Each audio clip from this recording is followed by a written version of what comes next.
ਜਿਵੇਂ ਕਿ ਗੱਲ ਹੋ ਰਹੀ ਸੀ ਉਚਾਰ ਅੰਗਾਂ। ਸਾਡੇ ਜਿਹੜੇ ਤਬਈ ਹਾਲਾਤ ਨੇ, ਸਿਆਸੀ ਸਮਾਜੀ ਮੁਆਸ਼ੀ ਹਾਲਾਤ ਨੇ, ਉਹ ਸਾਡੇ ਉਚਾਰ ਅੰਗਾਂ ਨੂੰ ਮੁਤਾਸਿਰ ਕਰਦੇ ਨੇ, ਜਿਸ ਦੇ ਨਾਲ ਸਾਡੇ ਲਹਿਜੇ ਜਿਹੜੇ ਉਹ ਬਦਲੇ ਜਾਂਦੇ ਨੇ। 12 ਕੋਹਾਂ ਤੇ ਜਾ ਕੇ ਜਿਵੇਂ ਸਾਡਾ ਜ਼ੁਬਾਨ ਦਾ ਲਹਿਜਾ ਬਦਲ ਜਾਂਦਾ ਹੈ, ਉਹਦੇ ਵਿੱਚ ਦੁਆਬਾ ਬਸ ਜਲੰਧਰ ਦਾ ਨਾਂ ਹੈ। ਹੁਸ਼ਿਆਰਪੁਰ, ਕਪੂਰਥਲਾ ਇਹ ਉਹ ਇਲਾਕੇ ਨੇ ਜਿਹਦੇ ਵਿੱਚ ਇਹ ਲਹਿਜਾ ਬੋਲਿਆ ਜਾਂਦਾ ਹੈ, ਦੁਆਬੀ। ਜਿਵੇਂ ਕਿ ਉਹ ਵਾਓ ਦੀ ਜਗ੍ਹਾ ਬੇ ਹੀ ਇਸਤੇਮਾਲ ਕਰਦੇ ਨੇ, ਵੀ ਨੂੰ ਬੀ, ਵੀਰ ਨੂੰ ਵੀਰ, ਵਿਹੜੇ ਨੂੰ ਵਿਹੜਾ। ਇਹ ਉਹ ਲਫ਼ਜ਼ ਥੋੜ੍ਹਾ ਜਿਹਾ ਫਰਕ ਹੈ, ਬਾਕੀ ਸਾਰਾ ਸੇਮ ਇਹੀ ਬੋਲਿਆ ਜਾਂਦਾ ਹੈ। ਇਸੇ ਤਰ੍ਹਾਂ ਪੋਠੋਹਾਰੀ ਵਿੱਚ ਕੋਹਾਟਾ ਦੀਆਂ ਪਹਾੜੀਆਂ ਤੋਂ ਅੱਗੇ ਜਿਹੜੇ ਚਲੇ ਜਾਓ, ਸੁਹਾਵਾ ਦੀਆਂ ਪਹਾੜੀਆਂ ਤੋਂ ਅੱਗੇ ਗੋਜਰ ਖਾਨ, ਕਹੋਟਾ, ਰਾਵਲਪਿੰਡੀ, ਮਰੀ ਦੇ ਵਿੱਚ ਪੋਠੋਹਾਰੀ ਲਹਿਜਾ ਹੈ। ਉਹ ਦਾ, ਦੇ, ਦੀ ਦੀ ਥਾਂ ਨਾ, ਨੀ, ਨੇ। ਜਿਵੇਂ ਅਸੀਂ ਗੱਲ ਕਰਨੇ ਆ ਕਿ ਇਹ ਅਕਰਮ ਦਾ ਮੋਬਾਈਲ ਹੈ, ਉਹ ਬੋਲਣਗੇ ਅਕਰਮ ਨਾ ਮੋਬਾਈਲ। ਉਹ ਅਕਰਮ ਨਾ ਮੋਬਾਈਲ, ਉਹਨਾਂ ਦਾ ਦੀ ਦੀ ਥਾਂ ਉਹ ਨਾ, ਨੀ, ਨੇ ਬੋਲਣਾ ਸ਼ੁਰੂ ਹੋ ਜਾਣਗੇ। ਗੋਜਰੀ ਜਿਹੜਾ ਹੈ ਉਹ ਬੋਲਿਆ ਜਾਂਦਾ ਹੈ ਲਦਾਖ ਅਤੇ ਰਾਜਸਥਾਨ ਵਿੱਚ। ਉਹ ਪੁੱਛਿਓ ਨੂੰ ਪੁੱਛਿਓ, ਕਿਹੜਾ ਨੂੰ ਕਿਹੜਿਓ ਕਰ ਦੇਣਗੇ। ਇਸ ਤਰ੍ਹਾਂ ਸਰਾਇਕੀ ਇਹ ਉਹ ਲਹਿਜਾ ਹੈ। ਸਰਾਇਕੀ ਦਾ ਲਫ਼ਜ਼ੀ ਮਤਲਬ ਹੈ ਸ਼ਮਾਲੀ ਇਲਾਕਾ। ਸ਼ਮਾਲੀ ਇਲਾਕਾ ਸਿੰਧੀ ਦੇ ਵਿੱਚ ਸਰੂ ਦਾ ਮਤਲਬ ਹੈ ਸ਼ਮਾਲੀ ਇਲਾਕਾ। ਮੁਜ਼ੱਫਰਗੜ੍ਹ, ਰਹੀਮ ਯਾਰ ਖਾਨ, ਜੈਕਬਾਬਾਦ, ਖੈਬਰਪੁਰ ਖੈਰਪੁਰ ਇਹ ਉਹ ਇਲਾਕੇ ਨੇ ਜਿੱਤੇ ਵਿੱਚ ਡੇਰਾ ਗਾਜ਼ੀ ਖਾਨ, ਬਹਾਵਲਪੁਰ, ਜਿਹਦੇ ਵਿੱਚ ਸਰਾਇਕੀ ਲਹਿਜਾ ਵਰਤਿਆ ਜਾਂਦਾ। ਇਹ ਦਿਨ ਨੂੰ ਢੀਂਗ ਕਹਿ ਦੇਣਗੇ, ਨੀਂਦਰ ਨੂੰ ਢੇਂਦਰ ਕਹਿ ਦੇਣਗੇ। ਇਹ ਥੋੜ੍ਹਾ ਜਿਹਾ ਉਹਨਾਂ ਦਾ ਲਹਿਜਾ ਬਦਲ ਜਾਏਗਾ। ਇਸ ਤੋਂ ਅੱਗੇ ਜਿਹੜੇ ਚਲੇ ਜਾਂਦੇ ਨੇ ਉਹ ਹੈ ਮਾਲਵੀ। ਮਾਲਵੀ ਲਹਿਜਾ ਵੀ ਬਹੁਤ ਹੱਦ ਤੱਕ ਦੁਆਬੀ ਦੇ ਨਾਲ ਮਿਲਦਾ ਜੁਲਦਾ ਹੈ। ਯਾਨੀ ਬੇੜਕੇ ਦੇ ਬੱਖੀ ਵਿੱਚ ਵਟਾ ਨਾ ਮਾਰ, ਬੇੜਕੇ ਦੇ ਬੱਖੀ ਵਿੱਚ ਵਟਾ ਨਾ ਮਾਰ। ਹੁਣ ਉਹਨਾਂ ਨੇ ਵੀ ਵਾਹ ਨੂੰ ਬੇ ਕਰ ਲਿਆ। ਹੁਣ ਅੱਗੇ ਆ ਜਾਂਦਾ ਸਾਡੇ ਕੋਲ ਪੋਠੋਹਾਰੀ ਵੀ ਹੋ ਗਿਆ, ਗੁਜਰੀ ਵੀ ਹੋ ਗਿਆ। ਡੋਗਰੀ ਕਾਂਗੜਾ, ਸਿਆਲਕੋਟ, ਸ਼ੱਕਰਗੜ੍ਹ ਦੇ ਇਲਾਕਿਆਂ ਵਿੱਚ ਇਹ ਬੋਲਿਆ ਜਾਂਦਾ ਹੈ। ਇਹਨਾਂ ਦਾ ਜਿਹੜਾ ਮੁਨਾਸਿਬ ਹੈ ਹਿੰਦੂ ਰਾਜਪੂਤ ਡੋਗਰਾ ਦੇ ਨਾਂ ਦੇ ਨਾਲ ਰੱਖਿਆ ਗਿਆ, ਜਿਹਦੀ ਵਜ੍ਹਾ ਤੋਂ ਉਹਨਾਂ ਨੂੰ ਡੋਗਰੀ ਆਖਿਆ ਜਾਂਦਾ ਹੈ। ਇਸ ਤੋਂ ਵੱਖ ਮਾਝਾ ਜਾਂ ਮਾਝਾ ਰਾਵੀ ਤੇ ਬਿਆਸ ਦੇ ਵਿਚਕਾਰਲੇ ਇਲਾਕੇ ਨੂੰ ਮਾਝਾ ਆਖਿਆ ਜਾਂਦਾ ਹੈ। ਮਾਝੇ ਦਾ ਲਫ਼ਜ਼ੀ ਮਤਲਬ ਹੈ ਦਰਮਿਆਨ ਵਾਲਾ।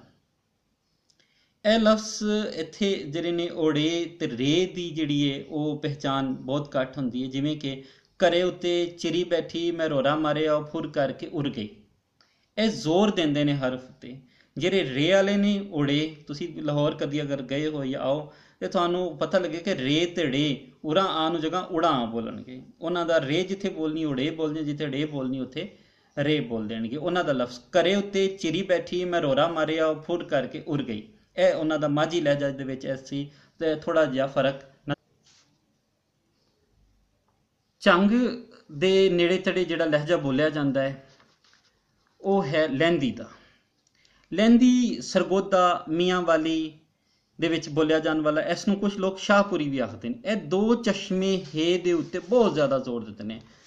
ਭਰਾ, ਜਿਵੇਂ ਅਸੀਂ ਭਰਾ ਆਖਦੇ ਹਾਂ, ਉਹ ਭਰਾ ਆਖਣਗੇ। ਘਰ ਨੂੰ ਘਰ, ਉਹ ਕੁੱਕੜ ਨੂੰ ਕੁੱਕੜ। ਇਹ ਖਾਸ ਤੌਰ 'ਤੇ ਇਹ ਜ਼ੋਰ ਦਿੰਦੇ ਨੇ। ਇਹਨਾਂ ਦਾ ਲਫ਼ਜ਼ ਜ਼ਿਆਦਾਤਰ ਹੈ ਇੱਥੋਂ ਕੱਢਦੇ ਨੇ। ਛਾਛੀ ਅਟਕ ਤੇ ਐਬਟਾਬਾਦ ਦੇ ਵਿਚਕਾਰਲੇ ਇਲਾਕੇ ਨੂੰ ਛੱਛ ਕੌਮ ਜਿਹੜੀ ਵਸਦੀ ਸੀ, ਉਸ ਮੁਨਾਸਬਤ ਦੀ ਵਜ੍ਹਾ ਤੋਂ ਇੱਥੇ ਇਹਨੂੰ ਛਾਛੀ ਲਹਿਜਾ ਵੀ ਆਖਿਆ ਜਾਂਦਾ ਹੈ। ਪਰਵੀਨ ਮਲਕ ਤੇ ਮਿਰਜ਼ਾ ਹਾਮਦ ਬੇਗ ਹੋਰਾਂ ਨੇ ਛਾਛੀ ਜ਼ੁਬਾਨ ਦੇ ਵਿੱਚ ਕਹਾਣੀਆਂ ਵੀ ਲਿਖੀਆਂ ਨੇ। ਜਾਂਗਲੀ ਜਾਂ ਜਾਂਗਲੋ, ਨੀਲੀ ਬਾਰ ਤੇ ਗੰਜੀ ਬਾਰ ਦੇ ਇਲਾਕੇ ਦੇ ਵਿੱਚ ਜਿਹੜਾ ਉਹ ਸਾਈਵਾਲ ਤੇ ਪਾਕਪਤਨ ਦਾ ਇਲਾਕਾ ਹੈ, ਉੱਥੇ ਜਿਹੜਾ ਲਹਿਜਾ ਬੋਲਿਆ ਜਾਂਦਾ ਇਹ ਵੀ ਬੇ, ਝੇ, ਕੇ, ਦਾਲ, ਠਾਲ, ਘਾ ਦੇ ਉੱਤੇ ਟੇਰ ਜ਼ੋਰ ਦਿੰਦੇ ਨੇ ਤੇ ਉਹਨੂੰ ਆਵਾਜ਼ ਵਿੱਚ ਲਿਆਉਂਦੇ ਨੇ। ਹੁਣ ਅਸੀਂ ਆਨੇ ਹਾਂ ਕਿ ਸਬਕ ਦੇ ਹਵਾਲੇ ਨਾਲ ਤੁਹਾਨੂੰ ਥੋੜ੍ਹਾ ਜਿਹਾ ਕਲੀਅਰ ਕਰਨਾ ਸੀ ਤਾਂ ਕਿ ਉਹ ਪਤਾ ਚੱਲ ਜਾਏ ਕਿ ਅਸੀਂ ਇਹ ਜ਼ੁਬਾਨ ਦੇ ਹਵਾਲੇ ਨਾਲ ਕਿੱਥੇ ਕਿਹੜੇ ਕਿਹੜੇ ਲਹਿਜੇ ਨੇ। ਅਬੁਲ ਹਸਨ ਯਮੀਨੁਦੀਨ ਅਮੀਰ ਖੁਸਰੋ 1253 ਤਾਂ 1325 ਈਸਵੀ ਨੇ ਪੰਜਾਬੀ ਜ਼ੁਬਾਨ ਨੂੰ ਲਾਹੌਰੀ ਜ਼ੁਬਾਨ ਆਖਿਆ। ਉਸ ਜ਼ਮਾਨੇ ਵਿੱਚ ਲਾਹੌਰ ਤੇ ਮੁਲਤਾਨ ਦੋ ਵੱਖਰੇ ਵੱਖਰੇ ਸੂਬੇ ਸਨ। ਇਸ ਪਰੋਂ ਸੂਬਾ ਮੁਲਤਾਨ ਦੀ ਜ਼ੁਬਾਨ ਨੂੰ ਮੁਲਤਾਨੀ ਤੇ ਸੂਬਾ ਲਾਹੌਰ ਦੀ ਜ਼ੁਬਾਨ ਨੂੰ ਲਾਹੌਰੀ ਆਖਿਆ ਗਿਆ।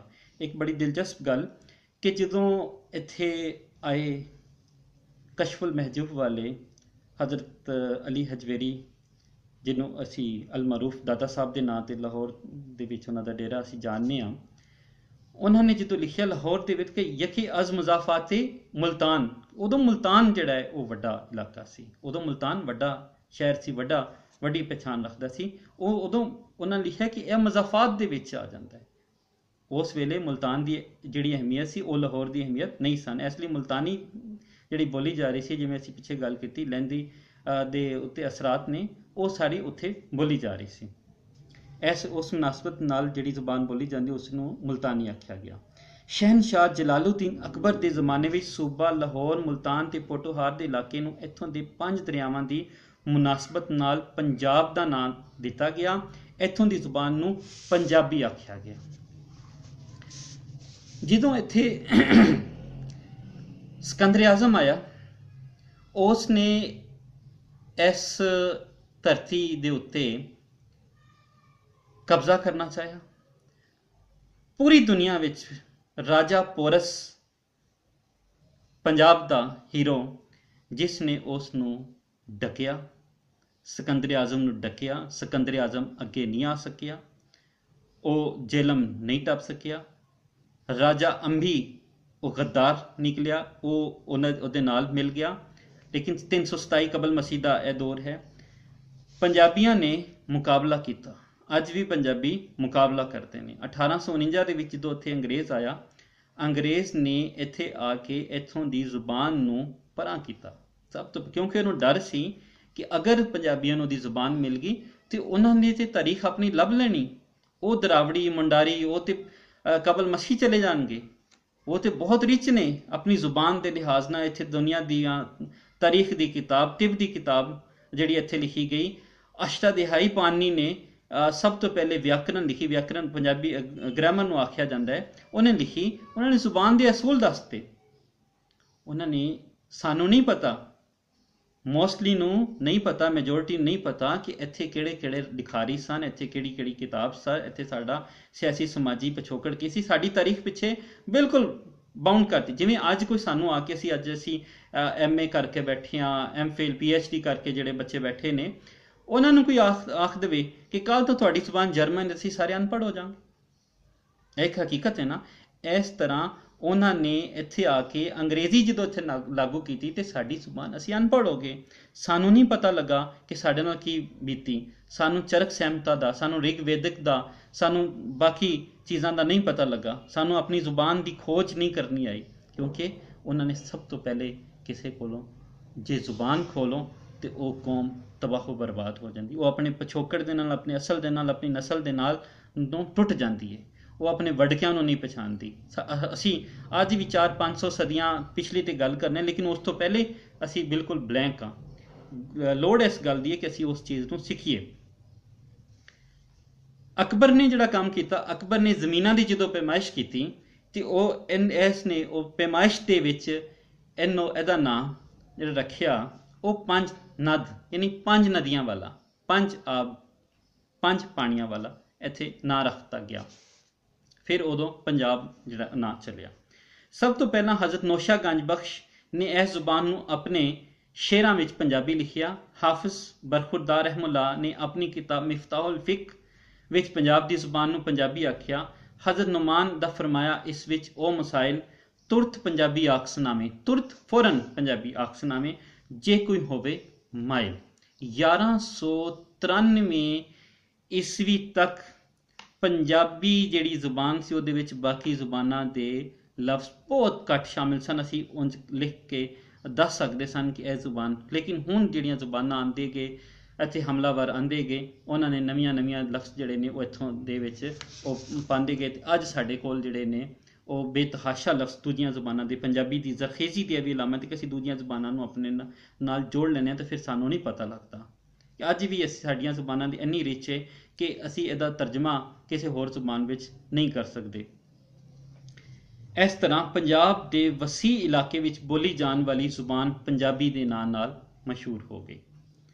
ਇਹ ਜ਼ੁਬਾਨ ਦਿੱਲੀ ਤੋਂ ਲੈ ਕੇ ਖੈਰਪੁਰ ਤੇ ਪਿਸ਼ਾਵਰ ਤੋਂ ਲੈ ਕੇ ਜੰਮੂ ਤਾਈਂ ਬੋਲੀ ਤੇ ਸਮਝੀ ਜਾਂਦੀ ਹੈ, ਪਰ ਮੁਖਤਲਿਫ ਇਲਾਕਿਆਂ ਵਿੱਚ ਇਹਦੇ ਵੱਖਰੇ ਨਾਂ ਨੇ। ਇਹਨਾਂ ਨਾਵਾਂ ਦੀ ਨਿੱਕੀ ਵੰਡ ਇੰਝ ਕੀਤੀ ਜਾ ਸਕਦੀ ਹੈ ਜਿਵੇਂ ਮਸ਼ਰਕੀ ਪੰਜਾਬੀ, ਮਗਰਬੀ ਪੰਜਾਬੀ ਤੇ ਮਰਕਜ਼ੀ ਪੰਜਾਬੀ। ਮਸ਼ਰਕੀ ਪੰਜਾਬੀ ਭਾਰਤ ਦੇ ਕੁਝ ਇਲਾਕਿਆਂ ਵਿੱਚ ਬੋਲੀ ਜਾਂਦੀ ਹੈ ਤੇ ਮਗਰਬੀ ਪੰਜਾਬੀ ਪਾਕਿਸਤਾਨ ਦੇ ਕੁਝ ਇਲਾਕਿਆਂ ਵਿੱਚ ਵੱਖਰੇ ਵੱਖਰੇ ਢੰਗ ਜਾਂ ਲਹਿਜੇ ਨਾਲ ਬੋਲੀ ਜਾਂਦੀ ਹੈ, ਜਿਵੇਂ ਪੋਠੋਹਾਰੀ, ਜੇਹਲਮ ਤੋਂ ਲੈ ਕੇ ਅਟਕ ਤੀਕਰ। ਸਰਾਇਕੀ, ਮੁਲਤਾਨ, ਬਹਾਵਲਪੁਰ, ਡੇਰਾ ਗਾਜ਼ੀ ਖਾਨ ਤੇ ਹਿੰਦਕੋ, ਅਸੀਂ ਪਿੱਛੇ ਲਹਿਜਿਆਂ ਦੀ ਗੱਲ ਕੀਤੀ, ਹਿੰਦਕੋ ਪਸ਼ਾਵਰ ਤੋਂ ਮਾਨਸਹਿਰਾ ਤੀਕ ਤੇ ਲਹਿੰਦੀ ਰਾਵਿਓਂ ਪਾਰ ਸ਼ੁਰੂ ਹੋ ਕੇ ਸ਼ਮਾਲ ਵਿੱਚ ਪੋਠੋਹਾਰ ਦੇ ਇਲਾਕੇ ਤੀਕ ਬੋਲੀ ਤੇ ਸਮਝੀ ਜਾਂਦੀ ਹੈ। ਪੰਜਾਬੀ ਦੇ ਰਸਮੁਲ ਖਤ ਜਿਹੜੇ ਨੇ ਉਹ ਲਿਖਣ ਵਾਲੇ ਉਹ ਦੋ ਨੇ। ਇੱਕ ਜਿਹੜੇ ਤੁਸੀਂ ਪੜ੍ਹ ਰਹੇ ਹੋ ਇਹਨੂੰ ਆਖਦੇ ਨੇ ਸ਼ਾਹਮੁਖੀ ਰਸਮੁਲ ਖਤ। ਇਸ ਤੋਂ ਇਲਾਵਾ ਇੱਕ ਗੁਰੂ ਅੰਗਦ ਦੇਵ ਜੀ ਨੇ ਇੱਕ ਰਸਮੁਲ ਖਤ ਜਿਹੜਾ ਉਹ ਸ਼ੁਰੂ ਕੀਤਾ ਸੀ, ਉਹ ਰਸਮੁਲ ਖਤ ਉਹਨੂੰ ਆਖਦੇ ਨੇ ਗੁਰਮੁਖੀ। ਗੁਰੂ ਅੰਗਦ ਦੇਵ ਜੀ ਨੇ ਸ਼ੁਰੂ ਕੀਤਾ, ਜਿਹੜਾ ਕਿ 1504 ਤੇ 1552 ਉਹਨਾਂ ਦਾ ਦੌਰ ਸੀ। ਮੈਂ ਤੁਹਾਨੂੰ ਲਿਖ ਕੇ ਦਿਖਾਵਾਂ ਕਿ ਜਿਵੇਂ ਅਸੀਂ ਲਫ਼ਜ਼ ਲਿਖਾਂਗੇ, ਅਸੀਂ ਪਾਣੀ ਲਿਖਿਆ, ਪਾਣੀ ਅਸੀਂ ਇਹ ਜਿਹੜਾ ਲਿਖਿਆ ਗੁਰਮੁਖੀ 'ਚ, ਅਗਰ ਅਸੀਂ ਇਹਨੂੰ ਗੁਰਮੁਖੀ 'ਚ ਲਿਖਾਂਗੇ ਤੇ ਉਹ ਪਾਣੀ ਇਸ ਤਰ੍ਹਾਂ ਬਣ ਜਾਏਗਾ, ਇਹ ਪਾਣੀ ਇਸ ਤਰ੍ਹਾਂ ਬਣ ਜਾਏਗਾ। ਜਾਂ ਅਸੀਂ ਅਲਿਫ ਲਿਖਾਂਗੇ, ਇਹ ਅਲਿਫ ਇਹ ਬਣ ਜਾਏਗਾ। ਬੇ ਅਸੀਂ ਲਿਖਾਂਗੇ, ਇਹ ਬੇ ਉਲਟਾ ਬੀ ਬਣ ਜਾਏਗਾ। ਪੇ ਅਗਰ ਹੋਏਗਾ ਤੇ ਇਹ ਪੇ ਸਾਡੇ ਕੋਲ ਇਹ ਪੇ ਬਣ ਜਾਏਗਾ। ਤੇ ਅਗਰ ਅਸੀਂ ਲਿਖਾਂਗੇ ਤੇ ਇਹ ਸਾਡੇ ਕੋਲ ਤੇ ਬਣ ਜਾਏਗਾ। ਇਹ ਸਾਡੇ ਕੋਲ ਤੇ, ਤੋਏ ਤੇ ਹਿੰਦੀ ਵਾਲੇ ਸਾਰੇ ਲਫ਼ਜ਼ ਇੱਕੋ ਹੀ ਲਫ਼ਜ਼ ਆ ਜਾਏਗਾ ਤੇ। ਯਾਦ ਰੱਖੋ ਕਿ ਇਹ ਜ਼ੁਬਾਨ ਜਿਹੜੀ ਹੈ ਸਾਡੀ ਜ਼ੁਬਾਨ, ਇਸ ਤੋਂ ਇਲਾਵਾ ਗੁਰਮੁਖੀ ਤੇ ਸ਼ਾਹਮੁਖੀ ਤੋਂ ਇਲਾਵਾ ਰੋਮਨ ਰਸਮੁਲ ਖਤ ਦੇ ਵਿੱਚ ਵੀ ਲਿਖੀ ਤੇ ਪੜ੍ਹੀ ਜਾ ਰਹੀ ਹੈ, ਜਿਹੜੀ ਪੂਰੀ ਦੁਨੀਆ ਵਿੱਚ ਬਹੁਤ ਜ਼ਿਆਦਾ ਲੋਕ ਇੱਥੇ ਇਹਦੇ ਪੜ੍ਹਨ ਵਾਲੇ ਮੌਜੂਦ ਨੇ। ਇਹ ਰਸਮੁਲ ਖਤ ਜ਼ੁਬਾਨਾਂ ਸਿੱਖਣੀਆਂ ਚਾਹੀਦੀਆਂ ਨੇ। ਤੁਹਾਨੂੰ ਯਾਦ ਹੋਏ ਕਿ ਗ਼ਜ਼ਵਾ ਬਦਰ ਦੇ ਕੈਦੀਆਂ ਨੂੰ ਕਿਹਾ ਗਿਆ ਸੀ ਕਿ ਤੁਸੀਂ 10-10 ਮੁਸਲਮਾਨਾਂ ਦੇ ਬੱਚਿਆਂ ਨੂੰ, ਮੁਸਲਮਾਨਾਂ ਨੂੰ ਸਿਖਾ ਦਿਓ, ਇਲਮ ਸਿਖਾ ਦਿਓ, ਪੜ੍ਹਨਾ ਲਿਖਣਾ ਸਿਖਾ ਦਿਓ ਤੇ ਤੁਹਾਨੂੰ ਆਜ਼ਾਦੀ। ਇਹ ਬਹੁਤ ਵੱਡਾ ਜਿਹੜਾ ਕੰਮ ਸੀ ਹਜ਼ੂਰ ਪਾਕ ਸੱਲੱਲਾਹੁ ਅਲੈਹਿ ਵਸੱਲਮ ਦੇ ਜ਼ਮਾਨੇ ਵਿੱਚ ਹੋਇਆ। ਉਹ ਇਲਮ ਕੀ ਸੀ? ਉਹ ਇਲਮ ਰਸਮੁਲ ਖਤ ਦਾ ਇਲਮ ਸੀ, ਉਹ ਲਿਖਾਈ ਦਾ ਇਲਮ ਸੀ ਕਿ ਤੁਸੀਂ ਲਿਖਣਾ ਕਿਵੇਂ। ਉਹ ਇਲਮ ਜਦੋਂ ਲੋਕਾਂ ਦੇ ਵਿੱਚ ਆ ਗਿਆ, ਲੋਕਾਂ ਨੇ ਇਲਮ ਦੇ ਮੰਜ਼ਲਾਂ ਹਾਸਲ ਕਰਨਾ ਸ਼ੁਰੂ ਕਰ ਦਿੱਤੀਆਂ। ਇਸ ਤਰ੍ਹਾਂ ਰਾਵੀ ਤੇ ਬਿਆਸ ਦਰਿਆਵਾਂ ਦੇ ਵਿਚਕਾਰਲੇ ਇਲਾਕੇ ਨੂੰ ਮਾਝਾ ਆਖਿਆ ਗਿਆ। ਮਾਝਾ, ਮਾਝੀ ਜ਼ੁਬਾਨ ਜਿਹੜੀ ਤੁਸੀਂ ਸੁਣ ਰਹੇ ਹੋ, ਤੇ ਇਸ ਇਲਾਕੇ ਦੀ ਬੋਲੀ ਨੂੰ ਮਾਝੀ ਜਾਂ ਮਰਕਜ਼ੀ ਪੰਜਾਬੀ ਦਾ ਨਾਮ ਦਿੱਤਾ ਗਿਆ। ਐਸੇ ਹੀ ਲਹਿਜੇ ਦੇ ਵਿੱਚ ਸਭ ਤੋਂ ਵੱਧ ਕਿਤਾਬਾਂ, ਸਭ ਤੋਂ ਵੱਧ ਸੂਫੀ ਸ਼ਾਇਰਾਂ ਨੇ ਲਿਖਿਆ। ਪੰਜਾਬੀ ਜ਼ੁਬਾਨ ਦੀਆਂ ਇਹਨਾਂ ਬੋਲੀਆਂ ਜਾਂ ਲਹਿਜਿਆਂ ਤੋਂ ਸਾਫ਼ ਜ਼ਾਹਿਰ ਹੁੰਦਾ ਹੈ ਭਈ ਪੰਜਾਬੀ ਜ਼ੁਬਾਨ ਦਾ ਖਲਾਰ ਤੇ ਪਸਾਰ ਵੱਡਾ, ਵਸੀ ਪੈਮਾਨੇ ਤੇ ਵਸਅਤ ਕਿੱਡਾ ਵੱਡਾ ਹੈ ਤੇ ਪੰਜਾਬੀ ਜ਼ੁਬਾਨ ਦੀਆਂ ਸਰਹੱਦਾਂ ਕਿੱਥੋਂ ਤੀਕ ਫੈਲੀਆਂ ਹੋਈਆਂ ਨੇ। ਲੇਕਿਨ ਅਫਸੋਸ ਦੀ ਗੱਲ ਕਿ ਸਾਡੇ ਕੋਲ ਅੱਜ ਤੀਕਰ ਵੀ ਪੰਜਾਬ ਅੰਦਰ ਜ਼ਰੀਆ ਤਾਲੀਮ ਪੰਜਾਬੀ ਨਹੀਂ ਹੋ ਸਕਿਆ। ਵਜ੍ਹਾ ਇਸ ਲਈ ਕਿ ਅਗਰ ਅਸੀਂ ਇਹਨਾਂ ਨੂੰ ਸੂਫੀ ਸਿਖਾ ਦਿੱਤੇ, ਇਹਨਾਂ ਨੂੰ ਅਸੀਂ ਆਪਣੀ ਹੋਂਦ ਸਿਖਾ ਦਿੱਤੀ, ਅਸੀਂ ਇਹਨਾਂ ਨੂੰ ਆਪਣੀ ਪਛਾਣ ਦੇ ਦਿੱਤੀ, ਤੇ ਇਹਨਾਂ ਨੇ ਗੁਲਾਮੀ ਨਹੀਂ ਕਬੂਲ ਕਰਨੀ। ਇਹਨਾਂ ਨੇ ਜ਼ਿਹਨੀ ਗੁਲਾਮੀ, ਜਿਸਮਾਨੀ ਗੁਲਾਮੀ, ਸਿਆਸੀ ਗੁਲਾਮੀ ਕਿਸੇ ਤਰ੍ਹਾਂ ਵੀ ਕਬੂਲ ਨਹੀਂ ਕਰਨੀ। ਇਹਨਾਂ ਦੇ ਅੰਦਰ ਇੱਕ ਇਨਕਲਾਬੀ ਪੰਜਾਬੀ ਆ ਜਾਣਾ। ਇਸ ਲਈ ਇਹਨਾਂ ਨੂੰ ਇਲਮ ਤੋਂ ਦੂਰ ਰੱਖੋ, ਇਹਨਾਂ ਨੂੰ ਟੇਵੇ ਟਾਮੀਆਂ ਪੜ੍ਹਾਉਂਦੇ ਜਾਓ। ਤੁਸੀਂ ਦੇਖੋ ਕਿੱਡੀ ਗੈਰ ਫਿਤਰੀ ਗੱਲ ਹੈ ਕਿ ਉਹ ਜ਼ੁਬਾਨ ਸਾਨੂੰ ਦੇਤੀ ਜਾਵੇ ਜਿਹੜੀ ਸਾਡੇ ਖਿੱਤੇ ਦੀ ਨਹੀਂ, ਤੇ ਸਾਨੂੰ ਮਜਬੂਰ ਕੀਤਾ ਜਾਏ ਕਿ ਉਹ ਸਿੱਖੋ। ਪੰਜਾਬ ਦੇ ਵਿੱਚ 3.5 ਕਰੋੜ ਬੱਚੇ ਇਸ ਲਈ ਤਾਲੀਮ ਛੱਡ ਜਾਂਦੇ ਨੇ ਕਿ ਉਹਨਾਂ ਨੂੰ ਉਹਨਾਂ ਦੀ ਜ਼ੁਬਾਨ ਦੇ ਵਿੱਚ ਤਾਲੀਮ ਨਹੀਂ ਦਿੱਤੀ ਜਾਂਦੀ, ਉਹ ਸਮਝਦੇ ਨਹੀਂ ਨੇ। ਉਹ ਮੀਮ ਮੁਰਗੀ ਤੇ ਉਹ ਕਾਫ ਕੁਕੜੀ ਦੇ ਵਿੱਚ ਚੱਕਰਾਂ ਦੇ ਵਿੱਚ ਪਏ ਰਹਿੰਦੇ ਨੇ। ਉਸ ਨੇ ਬਹਿਰੀ ਜਹਾਜ਼ ਨਹੀਂ ਵੇਖਿਆ ਤਾਂ ਉਹਨੂੰ ਬਹਿਰੀ ਜਹਾਜ਼ ਪੜ੍ਹਾਇਆ ਜਾਂਦਾ ਹੈ। 19 ਅਪ੍ਰੈਲ 1956 ਦੇ ਵਿੱਚ ਪਹਿਲੀ ਵਾਰੀ ਲੈਲਪੁਰ ਕਾਨਫਰੰਸ ਦੇ ਵਿੱਚ ਮੰਗ ਕੀਤੀ ਗਈ ਕਿ ਪੰਜਾਬੀ ਜ਼ੁਬਾਨ ਦੀ ਜਿਹੜੀ ਤਾਲੀਮ ਹੈ, ਪੰਜਾਬੀ ਜ਼ੁਬਾਨ ਨੂੰ ਜ਼ਰੀਆ ਤਾਲੀਮ ਬਣਾ ਦਿੱਤਾ ਜਾਵੇ। ਪੰਜਾਬੀ ਜ਼ੁਬਾਨ ਨੂੰ ਸਿਖਾਇਆ ਜਾਏ ਲੋਕਾਂ ਨੂੰ। ਹੋਰ ਨਹੀਂ ਤੇ ਇੱਕ ਸਬਜੈਕਟ ਦੇ ਤੌਰ ਤੇ ਅਸੀਂ ਪੰਜਾਬੀ ਜ਼ੁਬਾਨ ਦੇ ਹਵਾਲੇ ਨਾਲ ਪੰਜਾਬੀ ਸੂਫੀ ਸ਼ਾਇਰਾਂ ਨੂੰ, ਪੰਜਾਬ ਦੀ ਹਿਸਟਰੀ ਨੂੰ, ਪੰਜਾਬੀ ਲਿਸਾਨੀਆਤ ਨੂੰ ਅਸੀਂ ਦੇਖੀਏ, ਸਾਡੇ ਬੱਚੇ ਵੀ ਪੜ੍ਹਨ। ਜਿਵੇਂ ਕਿ ਤੁਸੀਂ ਅੱਜ ਪੜ੍ਹਿਆ, ਪਾਨੀ ਦੇ ਬਾਰੇ ਕਿਸੇ ਨੇ ਨਹੀਂ ਦੱਸਿਆ ਹੋਣਾ ਕਿ ਇੱਥੋਂ ਦਾ ਸੀ, ਮਰਦਾਨ ਦਾ ਸੀ, ਪੰਜਾਬ ਦਾ ਸੀ, ਕਿਹੜੇ ਇਲਾਕੇ ਦਾ ਸੀ, ਉਹਨੇ ਕੀ ਲਿਖਿਆ, ਉਹ ਦੁਨੀਆ ਦੇ ਵੱਡੀਆਂ ਜਿਹੜੀਆਂ ਹਸਤੀਆਂ ਨੇ ਉਹ ਜ਼ੁਬਾਨ ਨੂੰ ਕਿਵੇਂ ਮਹਿਸੂਸ ਕਰਦੇ ਰਹੀਆਂ, ਜ਼ੁਬਾਨਾਂ ਫਿਰ ਕਿਵੇਂ ਇੱਥੇ ਬਣੀਆਂ, ਸੰਸਕ੍ਰਿਤ ਇੱਥੋਂ ਦੀ ਕੀ, ਦੁਨੀਆ ਦੀਆਂ ਪਹਿਲੀ ਕਿਤਾਬ ਰਿਗਵੇਦ ਇੱਥੇ ਲਿਖੀ ਗਈ, ਉਹ ਕਿਸੇ ਨੇ ਨਹੀਂ ਦੱਸਿਆ।